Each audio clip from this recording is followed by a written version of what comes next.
தனுஷ் நடிப்பில் ரீசெண்டாக வெளியான படம் தான் தேரே இஸ்க்மே. ஆனந்த் எல்ரா இயக்கத்தில் வெளியான இந்த படத்தில் தனுஷுக்கு ஜோடியாக கீர்த்தி சனோன் நடிச்சிருக்காங்க. ஏற்கனவே தனுஷ் ஆனந்த் கூட்டணியில் வெளியான ராஞ்சனா படம் மாபெரும் சக்ஸஸ் கொடுத்த நிலையில் இந்த படமும் அதே அளவு ஹிட் கொடுக்கும்னு ரசிகர்களால் எதிர்பார்க்கப்பட்டுச்சு. ஆனால் இந்த எதிர்பார்ப்பு பூர்த்தி அடையலை. வட மாநிலங்களில் அதிக அளவு வரவேற்பு கிடைச்ச இந்த படத்துக்கு தமிழில் அந்த அளவு வரவேற்பு கிடைக்கல. சிலருக்கு இந்த படம் பிடிச்சிருந்தாலும் சரியான ப்ரமோஷன் இல்லாத காரணத்தால் தமிழில் அதிக அளவு தியேட்டர்களில் இந்த படம் வெளியாகலை. இப்போ இந்த படத்தோட கதை என்ன அப்படிங்கிறத சுருக்கமாக பார்த்துடலாம். காலேஜில் ரவுடிசம் பண்ணிட்டு சுற்றிட்டு இருக்கக்கூடிய தனுஷ் தனக்கு எது சரின்னு படுதோ அதை செஞ்சிட்டு இருக்காரு. அப்போ அங்கே வரக்கூடிய கீர்த்தி அடிதடி ரவுடிசம் பண்ணக்கூடிய தனுஷை அதையெல்லாம் மறந்து நார்மல் மனுஷனாக மாற்ற முயற்சிக்கிறாங்க. அப்போ அவங்களோட அழகுல மயங்கின தனுஷ் கீர்த்தி சனோனை காதலிக்கிறாங்க.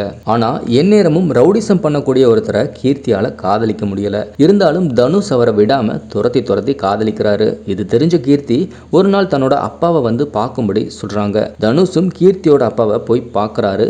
அப்படி வந்து பார்த்த இடத்துல நீ IAS படிச்சு பாஸ் பண்ணா தான் தன்னோட மகளை கட்டி வைப்பேன்னு அவங்க அப்பா உறுதியாக சொல்லிடுறாரு. உடனே தனுஷ் கீர்த்தியை வெயிட் பண்ணுன்னு சொல்லிட்டு அங்கிருந்து போயிடுறாரு.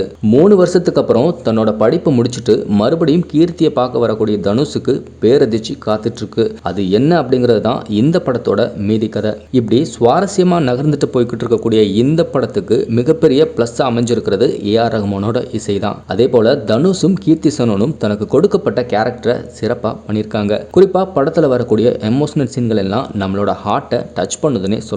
ராஞ்சனா படத்துல எப்படி குந்தன் கேரக்டர் கண்கலங்க வச்சதோ அந்த அளவுக்கு இந்த படத்துல சங்கர் கேரக்டர் நம்மளை கண்கலங்க வச்சிருக்கு. மொத்தத்துல படம் நல்லா இருக்கு. நீங்க இந்த படம் பார்த்துட்டீங்கன்னா இந்த படத்துல உங்களுக்கு எந்த சீன் பிடிச்சிருக்கு அப்படிங்கிறத மறக்காம கமெண்ட் பாக்ஸ்ல சொல்லுங்க.